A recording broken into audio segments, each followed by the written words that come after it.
You mentioned Champions League and national team is a viable target now when you're in the A-League. I mean, you have been in the national team quite a number of times. You've played for Australia.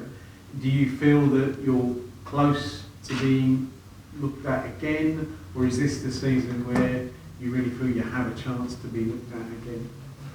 That's hard to say. I don't really want to speculate too much on where I stand in the national team sort of standings, but for me, this year is just about performing. You know, I had a huge injury layoff with an ACL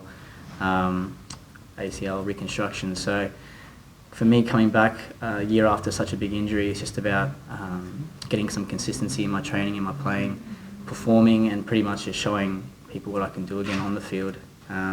And whatever comes of it, you know, so be it. But I'm definitely not banking on anything or waiting for a call. How exciting is it for this week's game? I mean, 50,000 people will turn out for this one. It's always a huge clash. It's like finals atmosphere, isn't it? Yeah. I think everyone at the club is looking forward to this weekend. It's a pretty massive game for us as a club, and as players, it's something that we really look forward to. I think, at least for me personally, it's the sort of game that I want to be a part of and I want to play in. And it's a pretty much perfect scenario to think that you could, you know, make a difference or win the game in such a massive environment, such a, you know, atmospheric stadium. So it's something that I'm really looking forward to, and I think it should be an amazing game.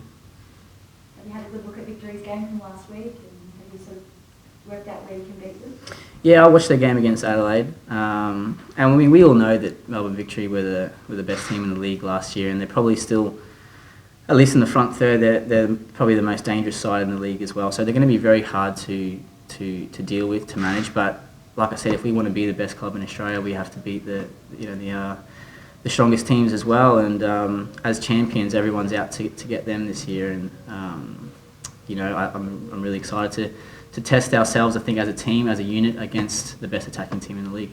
It's a bit of pride on the line, though, isn't it, when you play Victory? It's a bit of a grudge match given the crosstown rivals. Yeah, I mean, it adds another bit of sort of not fantasy, I guess, but another layer of the rivalry against Victory. Everyone wants to beat Victory, but it has an added kind of sense of I don't want to say hatred, but rivalry. It's a big rivalry, and I think for us personally, it would be a massive win for us if we were to win on the weekend, and it would be a kind of a good kickstart, or good for our momentum leading into Perth and the rest of the season. And I think A-League's a fairly short season, so it's important to get off to a good start, and there would be no better start than beating Victory at their home derby.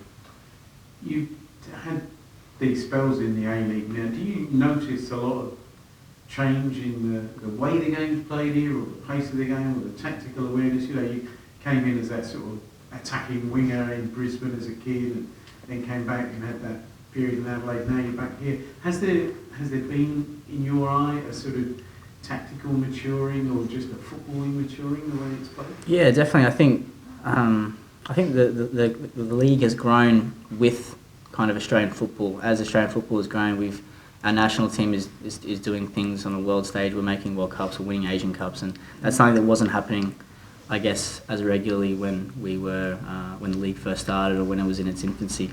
But I think probably the biggest difference is now you're seeing sides that have their own unique sort of way of playing. You can look at Adelaide and say they play that way. Brisbane sort of kick-started that with their football a few years ago. Victory are that kind of dangerous counter-attacking sort of side. And I think it's interesting to see that every team and every club's developing its own little culture, and that's basically what happens. You know, we basically artificially created this league, and it was from the get-go professional league, but we compared it to European leagues, but they've got 100 years on us, you know. So slowly you start to see cultures developing, and I think that's probably the thing I've noticed the most since I've come back and left and come back again. And what sort of style of Melbourne City there? Well, we have a Dutch coach, and we have obviously Manchester City are our big brother club, I guess. So it's hard to say. It's hard to box our style into one sort of category, but obviously we have elements of Dutch football in our style that just stems down from JVS, and we have players from all over the globe. So I think we're just trying to find a style of football that works best for our players, and delivers our success on the field. And what personally do you feel how you changed playing in the Netherlands and the positional changes and just the way that your games evolved? Yeah. What impact did that have on you that period? Well, like you said, I started as a left winger. It just basically went out there and just didn't think about much apart from getting the ball going forward and scoring or crossing or whatever. And it was a pretty massive reality check when I got to Europe and realised that I had to be a cog and a great assistant. And, coupled with positional changes and stuff like that, I've definitely matured as a footballer, but I still feel equally as comfortable playing left back, left midfielder, left wing, right wing, wherever I'm played really. I think they're positions that I've been able to learn due to playing them at different stages of my career. And hopefully that can be a kind of useful asset for a coach that needs me to play a variety of positions, and I'm comfortable filling any of them. Coach were pretty keen on you, weren't they, in the off-season? No, I mean, there was some interest there, but it's hard to say whether that was concrete. I didn't really pursue it once I knew that Melbourne City were interested. They were definitely my first priority, and I think even with interest from Europe, I think Melbourne City was the right place for me to be this year, and I'm definitely very happy with the decision I've made.